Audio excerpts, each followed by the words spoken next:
All right, we'll get to the George Soros stuff here in just a minute, I promise. But first, before we get to Soros and Soros, we got to talk about Robin Westman.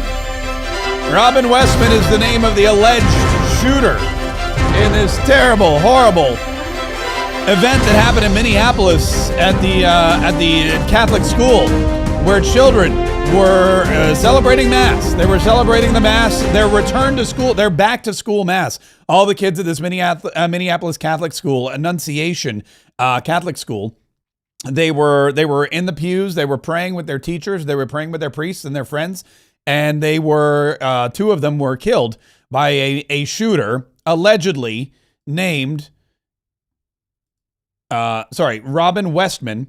Robin Westman, a trans person who released a manifesto and a video short on YouTube just before the shooting began. And I've got images from it. Curtis Houck, who's our buddy from Newsbusters, posted all these images. This is all right. So this is what we got coming. Some of these are kind of disturbing. So you know what? I'll warn you. If you're watching, first of all, thanks so much for watching. Thanks for watching us on YouTube and Rumble and X and Facebook and all those other places. Make sure that you subscribe to the channel. And if you're listening on the podcast page, I'll just go ahead and, if you're listening on iTunes or Spotify, what I'm going to do is I'll just describe them as best I can. But Curtis Houck released these images. The alleged Minneapolis Catholic school shooter's YouTube manifesto is rife with hateful, anti-Christian, anti-Semitic, and anti-Trump messages. And this first image here that we see from the manifesto, this is again from a video that was posted on the YouTube before the shooting. And it's tough to see, but this appears to be a body target, the kind of target you would find at a shooting range, the body target. And over where the head is, there's a photo of Jesus Christ wearing the crown of thorns. I can't zoom in close enough to see. There's some writing underneath it. I'm sure it's a Lord's Prayer or something. So the alleged shooter here, Robin Westman, is that right? Am I getting that name right? Yeah, Robin Westman. This is a photo here. You can see he's got the long red-ish hair.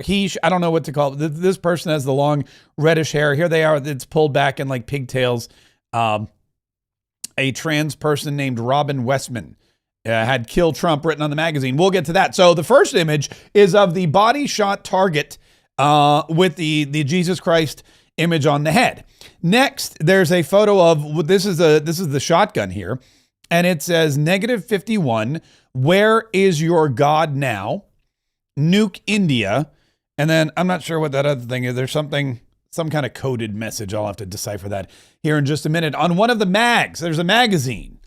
And it says, "Get clapped. Where is your God?" And then CYKA, which we'll look into as well. Here's another one, another magazine. It has "For the Children" written on it. And then ha, ha, ha, ha, ha, ha, ha, ha, ha, RO2. All of this stuff, by the way, just coming out. This is from Curtis Houck at Newsbusters. And these are images from the alleged attackers' YouTube video that was posted. It was a YouTube short video that was posted right before the attack. This is the barrel of the shotgun, it looks like. Yeah, it's a pump action. It says FT Dubs, which means for the win. And written on the barrel, it says, "Israel must fall like a phoenix. We rise from the ashes." Israel must fall like a phoenix. We rise from the ashes. No remorse. It says on the other side, "Release the list." I'm assuming that's an Epstein list. This is where we start getting into some of the Donald Trump references. This is where you start getting into, looks like there's a strap here and it looks like it says murderer or something, but I'm not really, I don't see the entire word there. But release the list is what it says on the gun there. I'm assuming that's an Epstein thing. We're not really sure 100%. And then here's another one. "Kill Donald Trump," it says. RIP and tear. RIP and TEAR. Is there more? God, there's so much more. "Take this, all of you, and eat." Baruch Kazad. And so, and then there's a wordy dir there. But "take this, all of you, and eat," of course, is from the Catholic Mass. That is what Jesus said to the 12 apostles at the Last Supper. "Take this, all of you, and eat. This is my body, which will be given up for you." And then, of course, he wrote that on his gun, which is adding insult to injury before he went and shot into a Catholic church. "Hail Breivik, Hale, Brenton. I'm not sure what those are, but we'll look. I'm sure we'll get all this. There's a lot of these, by the way. Robert Bowers, do you believe in God? Hello, brother. Ted Kaye, could be Kaczynski, who knows? Look, there's a lot of stuff going on here that clearly this person had planned this. 6 million wasn't enough. Anyway, that's probably not a good thing to talk. I imagine that's a Holocaust reference, right? 6 million was not enough. Anyway, that's what's happening now. We're getting all this information from the alleged shooter. So here we go. It's here we go. Curtis has more information on this stuff. Demands to kill the president, mocking Holy Communion, demanding an end to Israel, and an Epstein mention. Holocaust reference. So the Hale Breivik, Hale Brent, that's all Holocaust references. Another attack on Christians, praise for the Unabomber, Ted Kaczynski, we mentioned that. So it looks like what we're seeing here is another trans terrorist, allegedly, who had a beef against President Donald Trump, who had a beef against Christians, who had a beef against Jews, really just hated everybody. Really just, for whatever reason, hated everybody and decided to take it out on the most vulnerable, which were the Catholic children at, again, celebrating this mass. Here's the photo once again that we have that's making the rounds on X of the alleged shooter from this morning's tragedy. So the mayor of Minneapolis is this guy named Mayor Fry. You may remember him. This is the same guy that wept openly, sobbed at the coffin of George Floyd just a handful of years ago. This is the mayor. He was in a mask. He went into the George Floyd funeral. He went right up to the coffin, got down on a knee, and just wept uncontrolled. Like George Floyd's relatives weren't crying as much as the mayor was. And here he is today, yelling about not praying for these people. I don't know why it's not playing. Hang on. There we go. It was the first week of... And don't just say this is about thoughts and prayers right now. These kids were literally praying. It was the first week of school. They were in a church. These are kids that should be learning with their friends. They should be playing on the playground. They should be able to go to school or church in peace without the fear or risk of violence, and their parents should have the same kind of assurance. Yeah. I mean, he's not wrong. He's not wrong about that. They should be playing on the playground. They should be able to go to school and church and not have to worry about getting shot by some crazy trans terrorist. Their parents should have that same desire and that same belief that their children will be safe, but it's not. Because in Minneapolis, which is a blue city run by a blue mayor in a blue state, this is what happens to schools. They're not fortified. They're not protected. There are vulnerable people who are open targets for this kind of insanity. And these blue cities and blue states are also the kind of places that embrace this transgender ideology and this bizarre mental illness. They embrace it and celebrate it, and they allow it to flourish. So this is what we're learning now. This is what we're getting from today's reports. The mayor again, and he's right about that. I don't know why he was yelling about praying. I don't know why he's saying don't pray. It's not about thoughts and prayers. I mean, it kind of is. And then he goes, they were literally praying. They were in church, which is, I think, more than I can say for a lot of these folks in Minneapolis. But anyway, here's what we got. Here's what we know for sure. I've been watching the news all day. Here's what 17 people were injured. 14 of those were children. 2, I believe, are still in critical care, and 2 were killed. They were killed in the church while they were praying. Fox News said they were at the pews. 1 was 8 years old. 1 was 10, I believe. The ages of the injured go from 6 to 12. This shooter was in their early 20s. They left this crazy manifesto and all this weird gun pictures and this YouTube video behind, as well as a vehicle. There was a car left on site as well. In fact, I'm trying to find if I have. There's so much coming out so quickly. There is a clip of the video. I haven't vetted the video yet, so I apologize if there's some strong language in this, but I don't. Let me just play it for you here real quick. what you're seeing here is the manifesto, and you're hearing some kind of mumbling. Oh yeah, there's some profanity, it sounds like. But it is a typical, it's what you would really expect when you see a manifesto. It is a spiral bound notebook, and every inch, every line is filled with some kind of scrawling, scratching, drawing. A lot of it is just gibberish.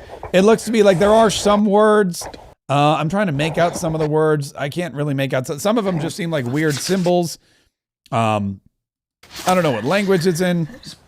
Oh, again, then he's still cursing. It's under his breath, but it's still. I'm going to turn the volume down, and he's just going through page by page, showing what's going on. There's some wordy dirts. Then he picks up a gun, a revolver. Not sure if this was the pistol that was on site. There's some more wordy dirts written on the thing. A very, very, very, very kind of sporadic movements. Then there's, so then they flip to the cover, and you can see Rutger Firearms. There's a sticker for Rutger Firearms. There was a Glock sticker earlier, I believe. I'm not sure what this is. Then they're setting some kind of alarm. It looks like, yeah, they set, I don't know what it was. Some kind of digital device was set. Oh, they get out their gun oil. Yeah, and I guess they're going to start oiling up. They're going to start oiling up the weapons. I don't know if this all made it onto the YouTube video. I assume that YouTube video has been taken down at the request of somebody. The written manifesto. Here we go. Here's some of it that people have found photos of. I love you all and truly appreciate the time I have spent with you. I have such an amazing family, and it hurts me to throw this wrench into the works of you good people. I feel hope when with you. I cherish our time together. I appreciate all that you have taught me, and I felt inspired to be like you when I grew up. I hope you are able to move on and continue your lives without being forever followed, forever hunted by my actions. Forget me and all that I am. Hold unto yourselves and your loved ones. I love you all. So really it's something you would think, a little contradictory to what you would think would be in the manifesto of somebody who commits these kinds of horrible acts. And to my friends, I trust you all to give your memory of me however you see fit. I am sorry for the confusion and heartbreak this will bring. I truly appreciate all of you for showing me a good life and helping me through dark times. I have had so many good times that gave me hope. Unfortunately, this world has too much pain to deal out that I can't cover up with the good sides of life. I hope you all can move on and forget the pain I've caused. I have wanted this for so long. I am not well. I am not right. I am a sad person haunted by those thoughts that do not go away. I know this is wrong, but I can't seem to stop myself. I am severely depressed and have been suicidal for years. Only recently have I lost all hope and decided to perform my final action against this world. I don't want to kneel down for the injustices of this world. I want to die. I'd rather die on my feet than live on my knees, constantly in pain. And apparently, the shooter did, according to the police report, they did take their own life. There's more and more of this. I think I'm dying of cancer. It's a tragic end. It's an entirely self-inflicted. I did this to myself as I cannot control myself and have been, it just goes on and on. I love you all. I will remember you. Pray for the victims and their families. That is very disgusting. I love you, Dad, Mom, Jack, Matthew, Teresa, Joe, Jared, Phil, Liam. And then it's signed Robin M. Westman, and it says 2002 to 2025. P.S. T, get over yourself and make up with Mom. She loves you. You need to grow up and accept the time. Giving advice to, I guess, one of his relatives. I wouldn't recommend any of you to read my journals unless you really want to, but be warned. This is really all very odd and creepy and weird. And sick. And there should be some kind of consequences. The Minnesota Catholic Church shooter has been revealed as Robin Westman. Reports say he identified as a transgender male. His magazine read, "Kill Donald Trump." Here is Robin Westman, the shooter at Annunciation Catholic Church in Minneapolis, trans-identified male. Here's their written manifesto. Here's I don't know if this is accurate or not, but it looks like in the manifesto there was a drawing of the church. And then he stabs the drawing of the church with a knife. Like I said, I'm going through all of this stuff right now, all of this stuff as we speak. Pabst Blue Ribbon. The Minneapolis shooter. Oh, here's a video. No media sources have confirmed the identity. And if this is not the individual, they certainly... Yeah, so this is the actual video. It looks like the long form video where the shooter has, I mean, really a real cadre of weapons. This is an arsenal. This is a lot of weapons. It's a lot of bullets. It's a lot of weapons that have been written on with all of these bizarre phrases. On one side of the magazine, it looks like it says "have fun."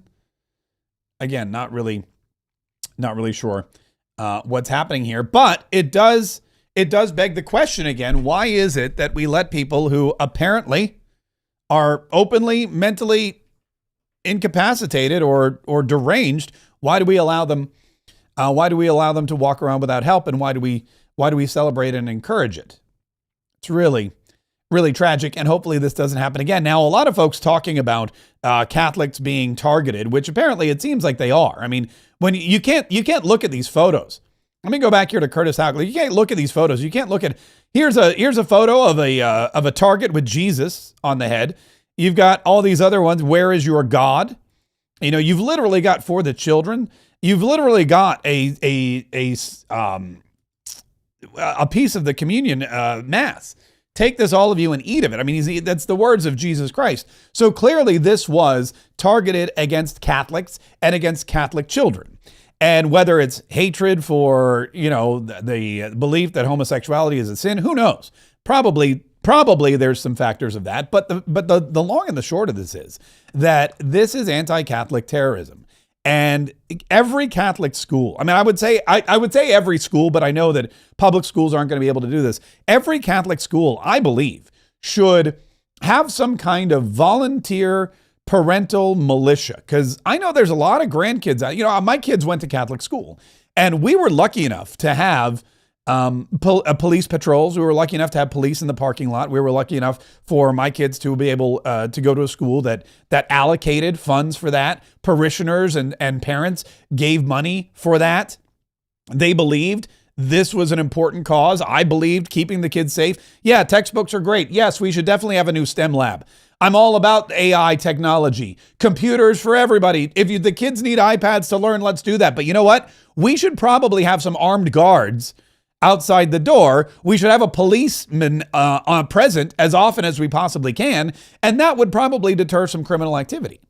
And if you can't have a policeman or you can't afford it, you need to send out a sign-up genius and say, if there's any moms or dads or grandparents or uncles of students at this school who would be willing to volunteer for an hour or 2 hours to sit in their car out front of the school, or to stand on the corner outside the school and keep watch, armed or not. I would rather armed.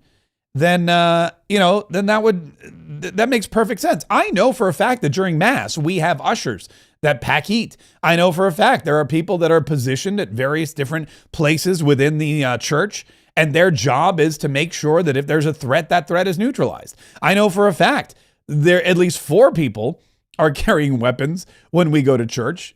I don't know about at these school masses, though. I don't know what's going on at the schoolyard. It seems to me like, again, if it's a private school, if it's a parochial school, there clearly has to be some kind of movement to protect kids, especially with all of the anti-Catholic violence we've seen. We've seen a lot of anti-Catholic sentiment come from our very own government, from the FBI, from the Department of Justice. We saw Merrick Garland target the masses, the Latin masses. I mean, if you've got your own government saying, hey, Catholic people are kind of weird, then it's probably going to bleed out into the less mentally stable parts of our society. And this is what you get. This is what you get as a result. You get these Robin Westmans allegedly going to a school and shooting it up outside the church. Now, again, from what the reports are saying, I've seen some people say they did go in the church, but they didn't shoot inside the church. They were shooting through the stained glass window. Either way, it's all horrible. I mean, none of this should have happened. None of it is good. But when you think about all of the stuff that could have been avoided, when you think about how, and again, I know nothing about, this is everything I know. Everything I've just shared with you is everything I know about this person.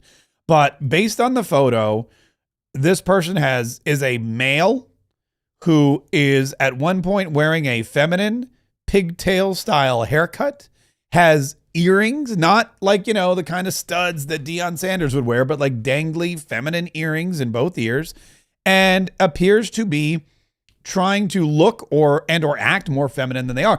I'm just saying, if you see a kid like this, that's an outward sign that maybe they're not adjusting to life properly. And instead of embracing it, maybe you help them get some help. Anyway, this is all unfolding. This started this morning about 8:30 Minneapolis time. They broke in a couple of hours ago. We were watching, first of all, to see what would happen. Then we were watching because there was a big press conference. Then right before, like minutes before I went live, is when we started getting reports of the identity of the shooter. And now we have the Democrats trying to backtrack, which we won't get into. We'll save that for another day because there's a lot to talk about. Anyway, and before all of this happened, I mean, look, I'm going to be honest with you. Before all of this happened, we had to tell you this was a jam-packed day. Donald Trump changed Cracker Barrel back to its old logo, which was something amazing. We also had the Soroses get put into the under the thumb of President Donald Trump, him calling for them to be investigated.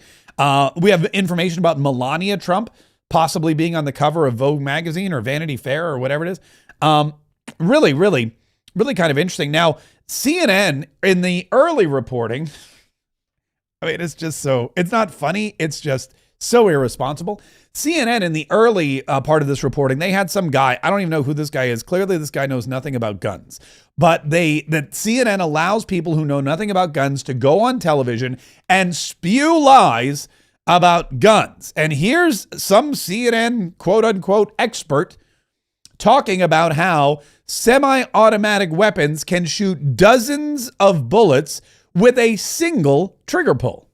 A semi-automatic rifle, and it went on for several minutes. Right, and look, that's not uncommon as well. These things can shoot dozens of bullets, in just one trigger pull, right? No, wrong. That's wrong. That's not right. That's wrong. A semi-automatic weapon cannot shoot dozens of bullets with one trigger pull. It shoots one bullet with one trigger pull. A semi-automatic weapon. This guy, I mean, I'm not even going to go into it. I'm pretty sure that like 90% of the people who are watching this right now, 90% of the people who are listening to this, I'm pretty sure that if you're a Patriot, you understand the difference between an automatic and a semi-automatic weapon.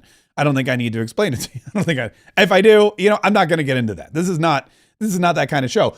But what I am going to do is I'm going to tell you that this guy is irresponsible. CNN is irresponsible. And these kinds of lies, whether they're purposeful or just because he doesn't know any better, I mean, it's just, it adds to the problem. That is not what a semi-automatic weapon does. A semi-automatic rifle, and it went on for several minutes. Right, and look, that's not uncommon as well. These things can shoot dozens of bullets, in just one trigger pull, right? This is a guy who's seen too many Arnold Schwarzenegger movies and not actually spent any time at the range. This is a guy who believes everything he sees on TV. He watched, I don't know, maybe the A-Team growing up or something, but he's never actually picked up a gun. And CNN puts him on to talk about a mass shooting. So what happens in this case is sometimes they have enough time to reload. It's one of the most horrific things for. Okay, and they get what?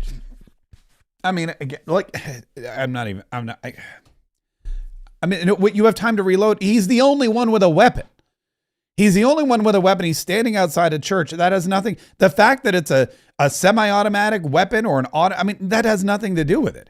Here's what we know. He had a rifle, he had a shotgun, he had a pistol, and he fired all of them. According to the police reports, he had a rifle, he had a shotgun. We've seen photos of them. We saw the pistol. We saw it all. We can verify it. If that is him, then we know that this alleged shooter had all of those implements that the police had said. A rifle with multiple magazines, a pistol, and a shotgun. and he fired them all. So reporters or eyewitness reports said they heard 50 or more shots fired. That it was rapid. It was for 4 minutes. He could have taken all the time he wanted to reload because there was nobody there. He was able to put down his rifle, pick up his shotgun. He was able to cock his pistol and fire it in. I mean, it doesn't, this guy just, it infuriates me that CNN's allowed to do this kind of stuff, but they're allowed to do this. To be sitting there. You saw this in Uvalde, you see this in Newtown repeatedly where a shooter has enough time to reload. I mean, again, if you had people out front of the schools, if you had people who were patrolling these schools, there wouldn't be time to reload. There wouldn't even be time to get a second shot off. Anyway, we'll get back to that here in just a minute. So President Donald Trump gave a press, and he gave not a press, well, it was kind of a press conference. It was a press conference / cabinet meeting. And we brought it to you live, part of it. If I brought you, listen, and I probably should have done this. I probably should know in the future.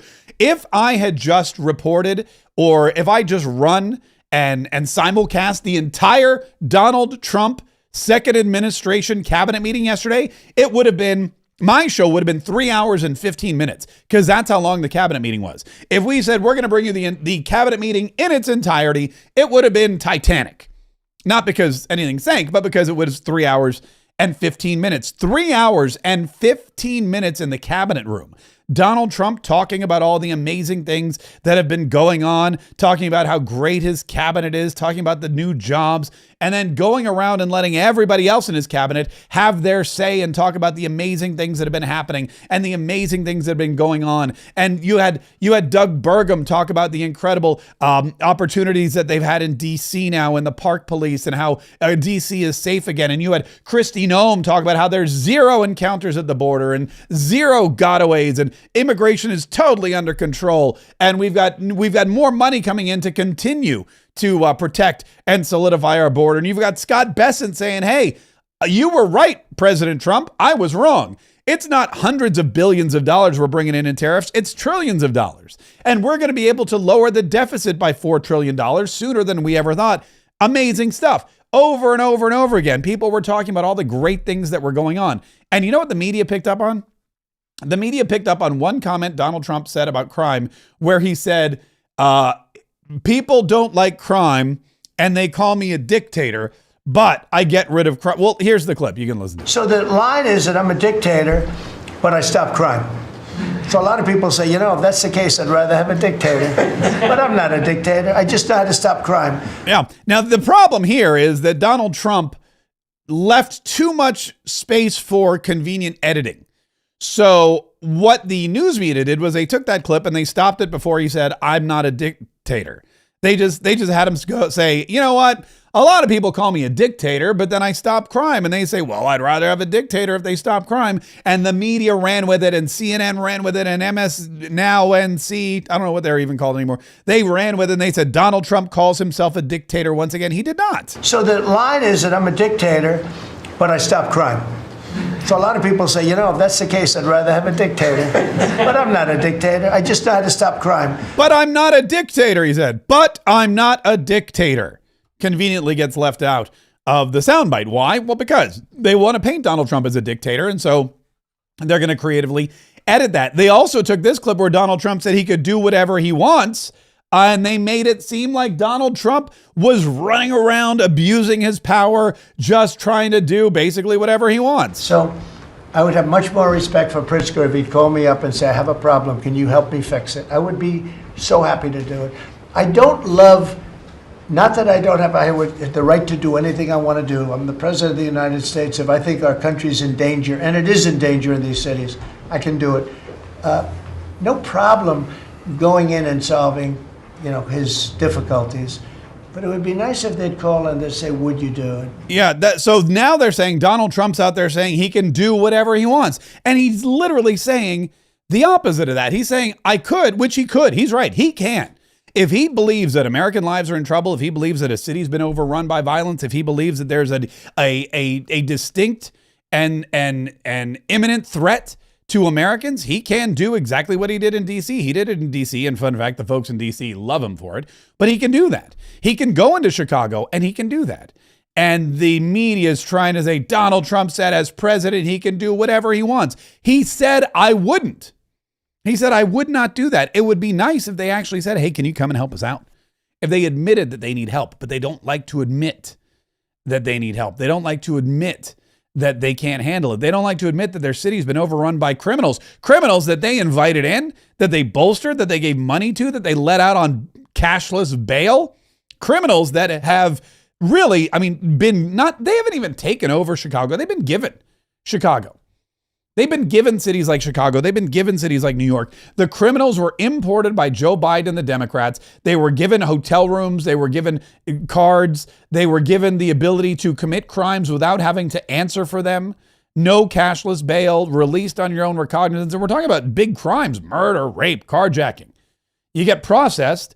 You don't have to because cashless bail apparently is a better means to fight crime. Apparently, if somebody commits a crime and they want to get out of jail, having them now try to go get bailed out or try to get some kind of bond to do it, apparently that's racist. I don't know. It's weird. It's like a weird mentality. But again, I'm not a Democrat, so I don't fully understand. I don't think anybody really fully understands how these people think. But Donald Trump said, look, I could go in there and do it. I'm not going to. I don't want to. I want these people to be partners. I want them to be partners against crime, not partners in crime. And so that's why, and the media is just doing the same exact thing. Now there were a couple lighthearted moments in this thing. I mean, it wasn't all just Donald Trump going off about the media and how they twist his words. It was a lot of that. And like I said, it was 3 hours and 15 minutes, which, by the way, that is a testament to Donald Trump and his staff. When you look at it, Donald Trump says, here's what we're going to do. We're going to go around the room. Everyone's going to talk about all the great things that are happening in the country. There's 14 people in the cabinet? How many people in the cabinet? There's probably 14, I think. There's Donald Trump and JD Vance, and they both spoke. You know what? I'm going to test myself. Donald Trump, JD Vance, Marco Rubio, Pete Hegseth, Pam Bondi, Kristi Noem, who am I missing? Lutnick, Duffy, Chavez Demir, Kelly Loeffler, Doug, what's his name from Georgia? Veterans Affairs. What's his name? Doug Collins. I always forget the health and the HUD secretary, but I know he does the great prayers. Then then you've got like the CIA director. Then you've got, forget about it. You've got the CBO or the, what's his name? Jameson Greer, so there's like 12, 14 people. If they're all going to go around the room and they're all going to talk about these great things that are going on in the country, it's going to take some time. And it did. It took 3.5 hours. 3 hours and 50 minutes. Brooke Rollins, how could I forget Brooke Rollins, Secretary of Agriculture? She's always out there. Forget RFK Jr. Totally forgot that guy. Totally forgot that. Anyway, so there's like 12.5 people, and they're talking about all the great things going on in the country. It takes some time. 3 hours and 15 minutes. But there also were some lighthearted moments. One of my favorites was Marco Rubio. Marco Rubio, who was talking about Labor Day and how this is a very special Labor Day for him. Mr. President, first of all, everyone's made this comment already and needs to be echoed again. You were elected as the president of working Americans, and that's why this Labor Day is so meaningful. For me personally, this is the most meaningful Labor Day of my life as someone with 4 jobs. And so...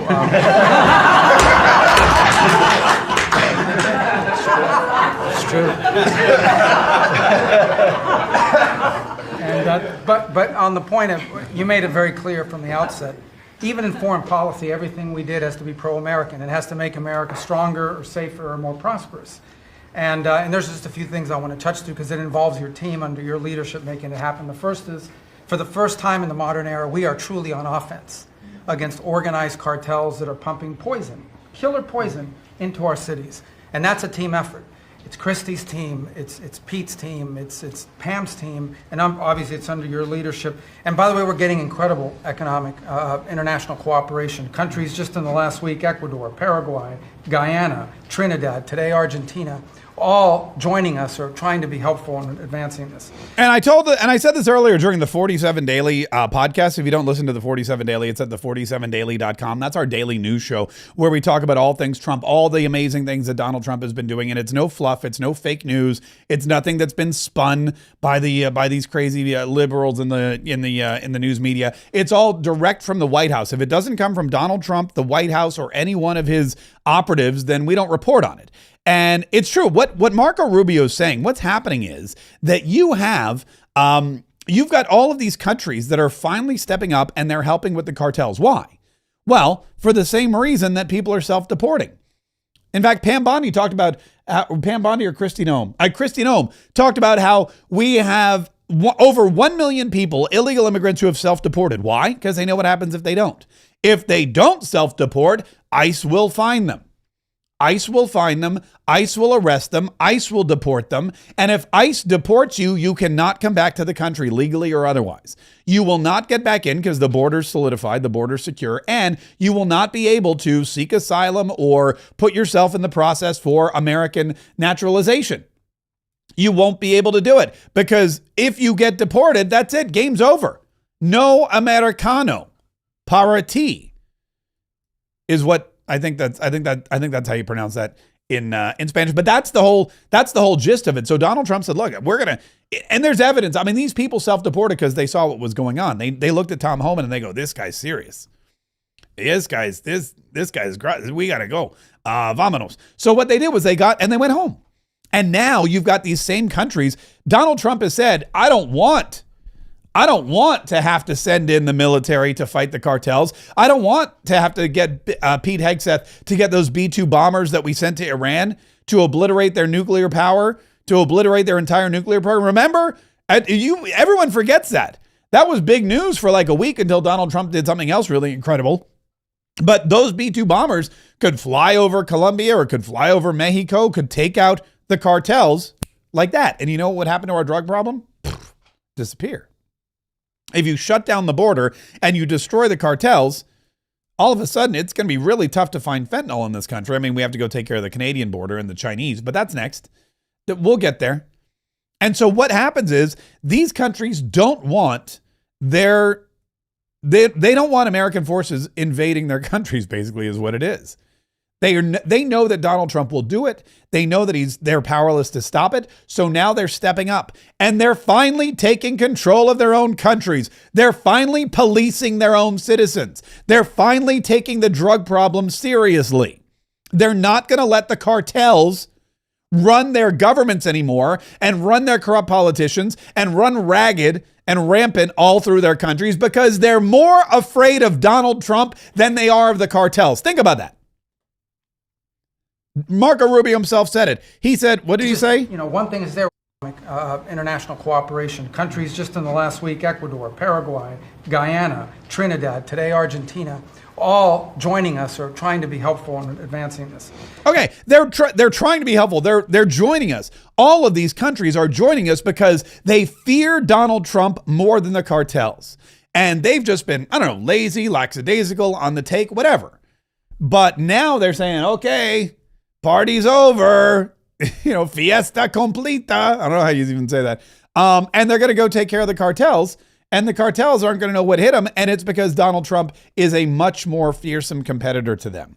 They don't want Donald Trump putting sanctions on them, cutting off their funding, taking money out of their pockets, bankrupting them the way he does with Iran. He definitely doesn't want Donald Trump sending in the military, and he knows Donald Trump will. They know that Donald Trump is capable of anything he says. Donald Trump sent the military to Iran, took care of business. Donald Trump sent the military to Yemen, took care of business. Donald Trump sent the military to DuPont Circle in Washington, D.C.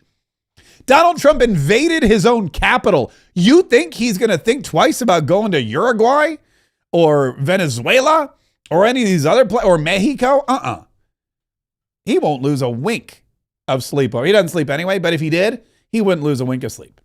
And they all know it. And that was Marco Rubio's. That was one of Marco Rubio's big takeaways. And there was another funny moment when a reporter asked President Donald Trump about the big news yesterday. A serious question, but I have to tell you the biggest pop culture news of the year broke while we were in this cabinet meeting. Travis Kelce and Taylor Swift are engaged, and the world wants your reaction, sir. Well, I wish him a lot of luck. Thank No, you. I think I think he's a great player. I think he's a great guy, and I think that she's a terrific person. So I wish them a lot of luck. On a serious note, Wow. Did I hear? Wait a minute. Wait, what? Did I hear that correctly? Donald Trump said that Travis Kelce is a terrific player. Not last season. Travis Kelce is a terrific player, and Taylor Swift is a wonderful person. Is that? Hold on. I got to make sure I heard that properly. to ask you a serious question, but I have to tell you the biggest pop culture news of the year broke while we were in this cabinet meeting. Travis Kelce and Taylor Swift are engaged, and the world wants your reaction, sir. Well, I wish him a lot of luck. Thank No, you. I think I think he's a great player. I think he's a great guy, and I think that she's a terrific person. So I wish them a lot of luck. Look at that. Taylor Swift is a terrific person.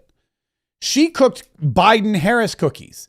She openly tried to register voters to vote against President Donald Trump at her concerts. She wrote diatribes on Instagram against President Donald Trump. She ostracized a large portion of her audience who still bought her records, but definitely didn't want to.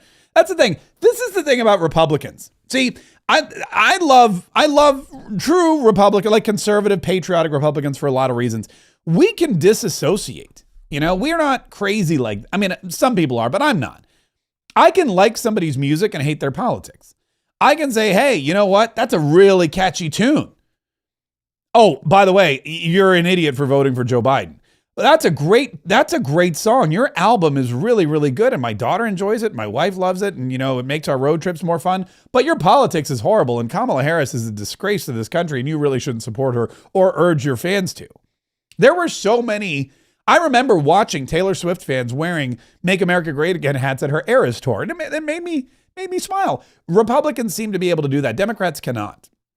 Democrats won't go to Chick-fil-A because they believe in Jesus and they are closed on Sundays.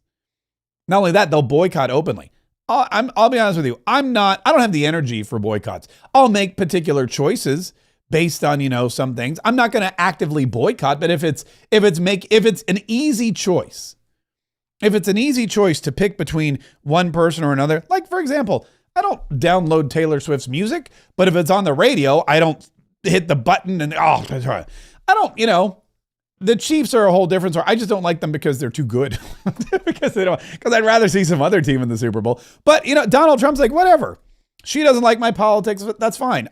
She's a wonderful person and I wish her well. And you know what's really interesting about this whole thing is I saw a report. Well, oh, by the way, I have to play this for you first.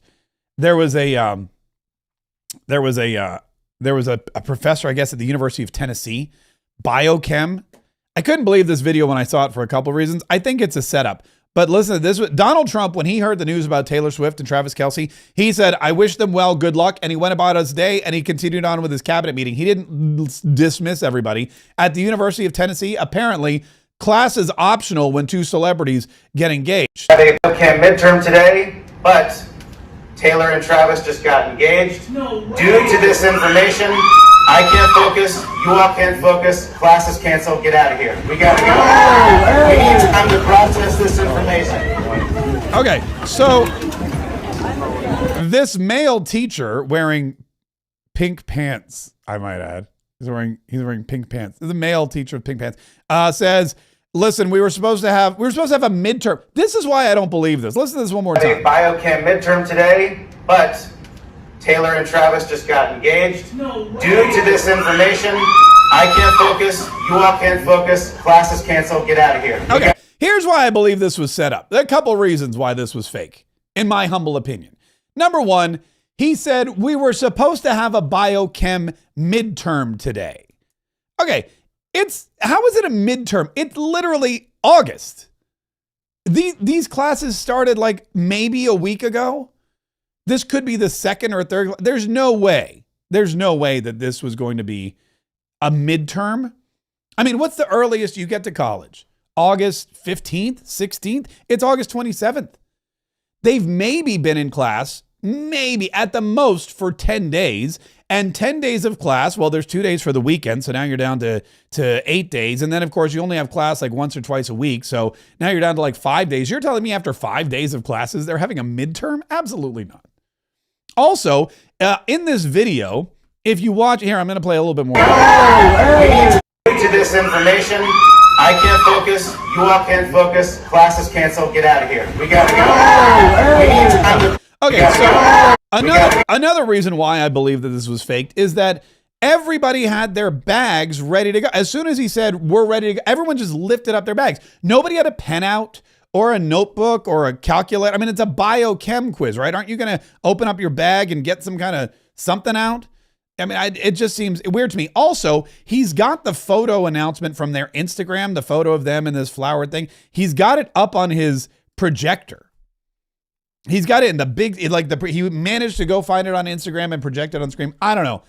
This seems to me like it's clickbait. Now it worked because it got like millions and millions of views, but to me it just seems like clickbait and something that this. I mean again, it's if the pink pants professor, what the pink pantser, we'll call him the pink pantser. If the pink pantser wants to go viral and he's using his students to do it, all the more power to him. I would rather go viral for some other reason. Like, I don't know, making America great again, which is why Donald Trump goes viral. And it's true. Donald Trump, I got to be honest with you. I don't know if you know this. Let me give you a little bit of trivia. Trivia time, folks. Trivia time on Mark Kaye Saves the Republic. Donald Trump's economy is so great. How great is it? I'm glad you asked. Donald Trump's economy is so great that yes, the stock market is up and yes, Bitcoin's up, but the biggest and most reliable safe haven investment, gold, is up 25% in the first 6 months of Donald Trump's presidency. 25%. Bitcoin's up 15%. Stock market's up. Well, it goes up and down. But gold and silver, considered to be safe haven investments for so many years, they're up 25% in 6 months. So if you're looking for something to invest in that's not volatile, that is a safe investment, I would recommend gold and silver. And of course, when I recommend gold and silver, I recommend Augusta Precious Metals. They have the ultimate guide to gold IRAs in 2025. They help Americans move wealth and retirement into self-directed IRAs backed by physical precious metals like gold and silver, and they're consistently scored as the most trusted gold IRA company by major financial publications, and they enjoy an A+ rating with the Better Business Bureau. So if you have over $100,000 in your current IRA, 401k, or other retirement account, go to getmarksgold.com. That's getmarksgold.com to learn how Augusta Precious Metals can become your lifelong self-directed IRA partner. Download their free, you can get your free guide right there on the website. Go to getmarksgold.com and discover the saving secret that thousands of Americans are using from Augusta Precious Metals. Getmarksgold.com. For your convenience, there is a link posted in the description of this video if you're watching on the YouTube or if you're watching on the Rumble. Tell them, of course, you heard about it from your good buddy, from your good friend, Mark Kaye. So that brings us to George and Alex Soros, the Soros crime syndicate, the Soros crime family. Donald Trump has had enough. We've all heard about the Soroses. We know what the Soroses are up to. We know what they're capable of. We know that George Soros has been trying to, and has successfully, bought and controlled American politicians for decades. Republicans and Democrats, not just Democrats, Republicans are guilty of it too. George Soros, the Austrian billionaire and self-proclaimed socialist. George Soros, Holocaust provider, yet hater of America, who liberated the European continent from the Nazis. I don't get it either. But George Soros has tried to control the United States of America by investing in and buying politicians. He's financed all kinds of elections, not just national elections for representatives and Senate, not just gubernatorial elections, but he's smart enough and rich enough to go after the elections that really matter. Attorneys general, district attorneys. He's got judges that he's been able to pilfer. And of course, he's most well known for financing the acts of these political terrorists who buy bricks and throw them through windows whenever there's a busload of masked rabble rousers with signs that all look like they've been conveniently printed on high quality paper at some kind of printing factory days before the spontaneous event was supposed to happen. All signs point back to George Soros. George Soros is the financier of leftist hate. George Soros is the financier of the crazed left-wing liberal socialist, mostly fiery but mostly peaceful protests that we've seen over the last couple of decades. I mean, there's ads literally on Craigslist. We will pay you to come and punch Trump supporters in the face at this particular rally. And the money comes from somewhere. It comes from George Soros. Well, George Soros, now that he's really old, like really old, I don't even know how that guy's like, is he 90 yet? Hold on, George Soros age. Now that he's 95, okay? He's 95. I'm sorry, Hungarian. Did I say he was Austrian? Hungarian. George Soros is a Hungarian-American investor and philanthropist. As of May 2025, he has a net worth of US $7.2 billion.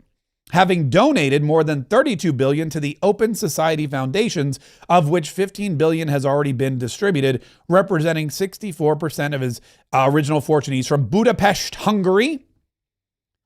His children are Alexander, Gregory, Andrea, Robert, and Jonathan Soros. He went to the London School of Economics and all that kind of stuff.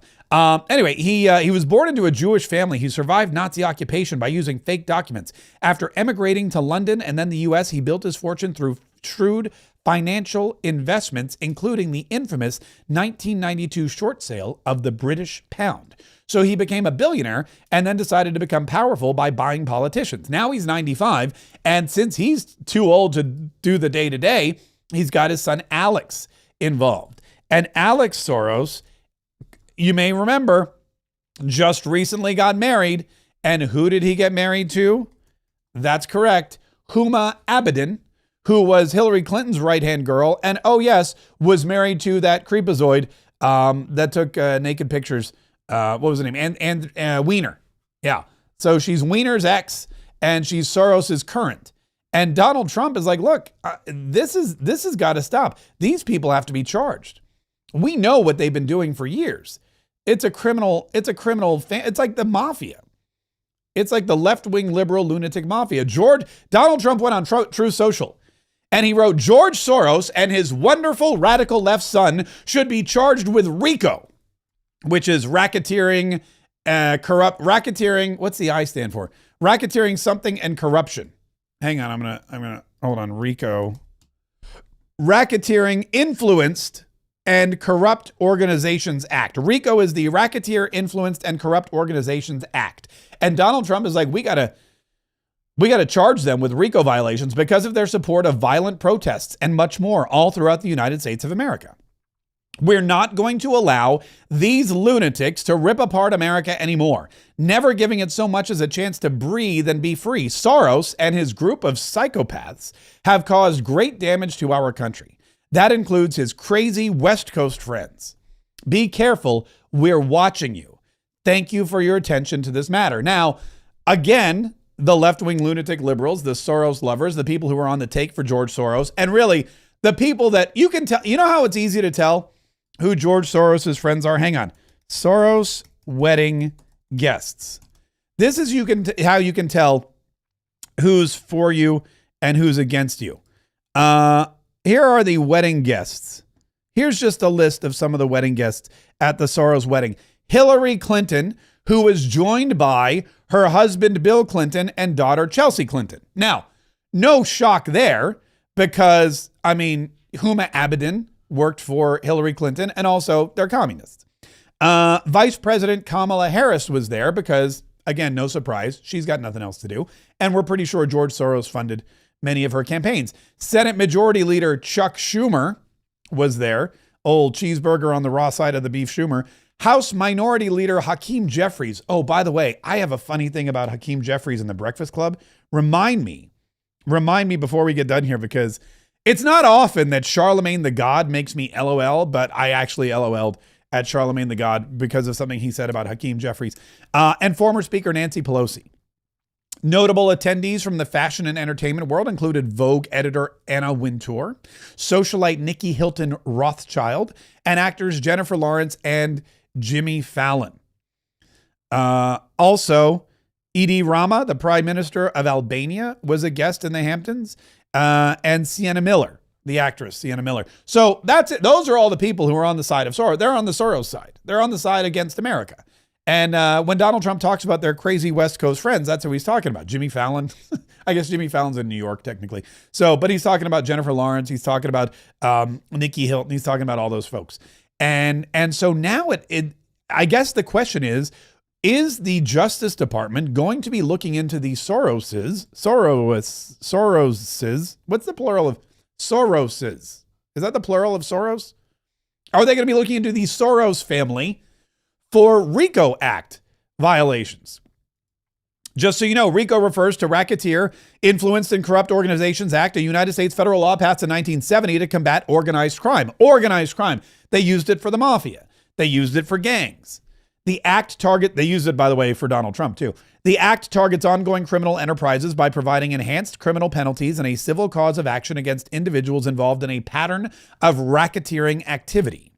RICO allows for prosecution of a wide range of crimes, including fraud, bribery, extortion, and drug trafficking, as long as they are part of a criminal enterprise. Racketeering is one of they tried to get Donald Trump on racketeering because racketeering is one of those vague, it's something that they kind of came up with.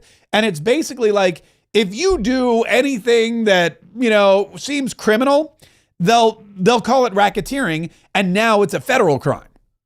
It's a huge federal thing, which, probably it should be, but it's stuff like illegal gambling. It's stuff like money laundering. It's stuff like, extortion. And of course, if you do that in an organized fashion, they're just going to charge you with racketeering and they're going to throw you in jail forever. So Donald Trump is like, he's not messing around. He's saying this is an organized crime family. They are a family of people. They have lots of money. They self-fund and they pay people to create havoc and wreak havoc, and they support violent protests against police and law enforcement. These are criminals.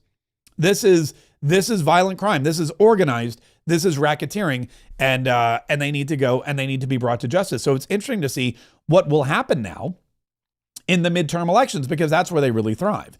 The midterms are when you start to see people like the Soroses, like the Soros family, that's when they start making their big donations. They start making all of their payments. They start buying off officials. They go into cities where they think they can win an election and they control all of the local politicians. And anyone who studies politics knows that local politicians that's where it's at. If you own the city council or the mayor or the attorney general or the local judge, that's where it's at. If you can get your people in place in the school board, then you have way more power, and it's a lot cheaper. In fact, I think it's a lot cheaper for George Soros to go in and buy a whole bunch of local politicians than it would be for him to buy like 10 senators, or 55 Congress people. He's got enough money that he can do it all while still also funding these violent protests. But that's something that Donald Trump wants to stop, because really there shouldn't be any foreign investment or foreign interference in any of our elections, and none of our elected officials should be beholden to foreign interests, because it just flies in the face of everything that this country's about. You should not have somebody from Hungary financing American lawmakers so that he can control them. It just flies in the face of everything that's holy and decent. Hey, speaking of Anna Wintour, there's this new story about Melania Trump. It's either Vanity Fair or Vogue. I thought it was Vogue. It may be Vanity Fair. I get my V-titled women's fashion magazines confused from time to time. But there's talk now of finally putting Melania Trump on the cover of one of these magazines. And wouldn't you know it, a bunch of the woke editors and reporters and workers at the magazine are furious about it and are threatening to quit. Here's our good buddy Brian Kilmeade on Fox and Friends. Reports suggest its new boss is potentially interested in featuring Melania as liberal outlets shift to woo the administration. Okay, so it is Vanity Fair. It's not Vogue, it's Vanity Fair wants Melania on the cover in a shift because she was ignored the first time around. Melania was excluded from the nation's fashion magazines, including Vogue and Vanity Fair, during her first time in the White House, despite previous First Lady features. Michelle Obama was on 12 magazine covers during her 8 years as the First Lady. 12 magazine covers. Michelle Obama was on 12 magazine covers, including Vogue. I think Vogue multiple times. Including 3 times on the cover of Vogue. Yeah, 3 times. Michelle Obama, the first lady the world fell in love with. First of all, that was the Vogue cover. She's laying on some moss in a white dress, and it says the first lady the world fell in love with.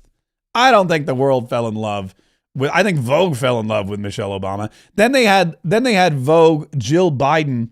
The first lady will decide something or other. They're all dressed in white because they're trying to make them not seem, like evil supervillains. They're trying to make them seem like they're pure and pious and moral. Like, it's just sickening. But now this potential move has employees of the famed fashion magazine losing their minds, with some threatening to quit if the First Lady is granted a spot on the cover. I mean, you got to see what this says. I will walk out of this blank door, half my staff. This, according to who is a mid-level editor, we're not going to normalize that despot and his wife. So that's the attitude of the. By the way, why is Brian Kilmeade speaking like a robot? I know he's reading somebody's tweet, but have a little passion. This says, I will walk out of this blank door. I will walk out of this blank door. Half my staff. This, according to who is a mid-level editor. We're not going to normalize that despot and his wife. We're not going to normalize that despot and his wife. Come on, put a little passion into it. Put a little passion into it. That's the attitude of the people you hire. I would say, listen, if you're going to walk out because you don't like my cover, you don't understand who the boss is, you should leave. She's the Vogue before she became First Lady. And fashion she's at the top of the fashion industry and has been for decades. But I love that this editor says that, and she speaks with her clothes in a way that, like, I don't get clothes, but she speaks and, like, I look at her clothes and I'm like, oh wow, that's a statement. And she speaks how many languages? She's 5 smart. languages, right? But I love that this editor says, if I have to work bagging groceries at Trader Joe's, I'll do it. I would far rather work at Trader Joe's. Trader Joe's is a great place to work, I think. It's fun to shop. They're always very friendly. But I would add one other thing. She's also got another job, and this is fascinating. She's going to head up teaching AI to kids nationally. Yes. So the next generation, first, second. Yeah, and then they cut him off. So that's it. So Melania Trump is now being considered, and this is really a major shift. This is really what I was waiting for, because we knew that some of the news stations were going to come around. We knew that Jake Tapper was eventually going to stab Joe Biden in the back, because Jake Tapper is an arrogant SOB. Here's the thing: Jake Tapper, for years, he played the role of Obama apologist. He would read the headlines that were written for him. He would push the whole agenda that Donald Trump is horrible and that Joe Biden's in full control of his faculties. But when it came to a point where everybody was saying you were part of the problem, he was like, you know what? I'm not going to let these people drag me down. He knew that they were out of power, so he went ahead, stabbed him in the back, made a whole bunch of money, and somehow kept his job at CNN, which is kind of weird. But anyway, that was a shift that we saw coming. But these fashion magazines, man, it is the fact that they are going to thaw and no longer freeze out the First Lady, Melania Trump, who, let's be honest, of all the First Ladies, if anyone belongs on a fashion magazine cover, it's probably her. They pointed out she's already been on a bunch. She's the only one that's been a professional model. And if you ask which First Lady the world has fallen in love with, I would say Melania Trump's, no pun intended, Melania trumps Michelle and/or Jill. Come on, no one fell in love with Jill. I don't even think Joe liked Jill there near the end. I don't think he knew who Jill was actually by the end of it all. But it's very telling and very, very weird and very, very interesting. At the same time, look, we're gonna keep on top of this whole shooter thing, because more and more information is coming out. I want to say, again, everybody's you know what the interesting thing about this story is too, is that it's Minneapolis, and that in Minneapolis or in Minnesota, you do have a lot of protection for protection for these kinds of people. And I think what people are starting to realize is that is not in their best interest. Oh, wait, hold on. There's a new audio of a Good Samaritan. Good Samaritan Patrick Scallon, who lives near the Minneapolis Catholic school shooting, rushed to the scene. There were 3 children that were obviously hurt, and I just kind of stayed with them until the EMTs came and tried to give them some comfort because they were obviously... Here, let's play the clip. And then people were starting to pour out of the church. And right away, almost, there were 3 children that were obviously hurt. And I just kind of stayed with them until the EMTs came and tried to give them some comfort because they were obviously in a lot of distress, and 2 of them were very hurt. Yeah, Patrick, could you share with us what you told them to try to calm them down? Well, yeah, the one girl said, "Can you just please hold my hand?"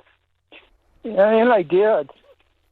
And I think that helped her. And the shot had grazed her forehead, and I think she's very fortunate because I think a little bit closer and it would have been a different result. But she was so brave, and there was another girl that right next to her that was shot in the neck, and she was. I kept a pretty hard focus on her because in case she went into acute distress. She was having some problems breathing, but she was alert and talking. And I kept telling them, "Your mom and dad, I'm going to call your mom and dad. I'm going to let them know you're going to be okay." Just mainly reassurance. And then the boy that was there he just had his arm grazed as far as I know, and he was so brave, and I think he was doing everything he could to help the situation and comfort those girls too. It was a difficult situation, but I'm guardedly optimistic that those kids are going to be, okay. And so they wanted you to get in touch with their mom and dad. What else were they asking you? Just mainly that, and why did this happen? How could this happen? And the one that was shot in the neck, I was mainly asking, in my own layaway medical questions because I was worried, given that she said she was shot in the neck, and they weren't bleeding profusely, but they're obviously all were bleeding, and it was just comfort and reassurance again. I told them and assured them, "I'm not leaving you until the ambulance gets here, and they're going to take good care of you. You're going to be okay, and you're going to be with your parents real soon." And I think that's all I could do. Yeah. Wow, that is wild. That's a wild first-hand account from a guy who rushed to the scene. Really, really just wild stuff. Anyway, so there's a lot going on about the shooter. There's a lot going on about the things that were written on this weapon. There's a lot of things about the manifesto, and of course, we are going to find out more, unfortunately, about the victims, and of course about the survivors too. But look, this is going to be a problem again for the Democrat Party. This is going to be a problem heading into the midterm for a party that has so many problems. They've really got to get a grip on themselves as a party of people. And who are they going to embrace? Are they going to continue to embrace people with clearly mental issues that are disturbed? Are they going to continue to say that's okay? You don't need any help. I mean, this is the party that says we don't need police. We need more psychologists. But yet when people are in need of psychiatric help, they just ignore them and tell them they're fine. This is a party that is pro-criminal and anti-law enforcement. Heading into the midterms, I just don't, when you couple in the redistricting efforts, when you couple in Donald Trump's taking charge in places like DC and Chicago, places where there is crime and places where the Democrats just turn a blind eye. I mean, it's really, here's another, I'm going to play this really quickly. This is a Chicago resident, again, talking about how Donald Trump needs to come to Chicago. This is not a Republican. This is not a Dem. I don't even know what they are, but they're in Chicago and they're saying, "Donald Trump, please save us." My first reaction was that this is a good thing. I think that the governor as well as the mayor should be on board with it just so we can get a bit more of security in Chicago the way that we need. The crime has dropped since 2024. Do you feel like the city feels safer? No, not at all. No, especially with the police being defunded. Yeah. First reaction was this is the Democrats' worst nightmare. A woman saying, I live in Chicago, and yeah, you know what? Governor Pritzker should really shut up and let Donald Trump bring in the military and federalize the police force and save us here in Chicago. It's a good thing. And this reporter goes, crime's down here. She goes, no, it's not. Crime's not down here. What? Crime was at 150% and now it's at 148%. Is that what you're trying to tell me? That's your definition of crime being down? That's, by the way, that's a little hyperbolic, but that's basically what they're saying. In DC is still the most violent city, or it was before Donald Trump took over. The crime had gone down, but they still topped the list. And the media wants you to think Donald Trump's messy. Their crime problem was under control. It was not. Crime went down probably because the criminals were killing each other so much that there were just fewer criminals out there to commit crime. In Chicago, this woman's like, yeah, you guys are lying to people. There's still crime here. Donald Trump needs to come in and help. Governor Pritzker needs to sit his booty down. JB the Hutt needs to be quiet and let Donald Trump take care of business. It's something that we would welcome. And this is the Democrat Party as they head into the midterms. They're fighting for criminals. They're fighting against law enforcement. I mean, it's really... Anyway, listen, we're fighting for you. We're fighting every day for truth. We're fighting every day for justice. We're fighting every day for the American way. And that's why every single day I'm right here. I'm right here doing my Mark Kaye Saves the Republic thing. I'm glad that you joined me for it. I'm here and I'm going to continue to be here every single day and bring you the truth and tell you what's going on and help you understand why bad things happen and try to figure out why the Democrats embrace people who do bad things and figure out why the Democrats continue to push an agenda that is destructive to American society. We're going to be here every single day and we're going to be telling you who's lying to you, who's deceiving you, who's actively trying to harm you and your family and your finances and your future. We're going to let you know who your friends are and who your enemies are. And of course, we're going to give you the tools necessary, the intellectual tools, the informational tools. We'll give you the inspiration and the enlightenment. We're here every day having a blast. We're saving the Republic and having fun doing it. That's our motto. We're here every single day having a blast because if something's fun, you're going to want to do it more. And we're going to need to do this every single day because the threats are mounting. We see it on the news every single day. They're coming for us. Christians, conservatives, Republicans, people with common sense, patriots, Americans, you name it, they're coming at us harder and harder and harder. And that's why we need to stick together. That's why we need to stay together. And that's why we need to continue to fight so we can save the Republic.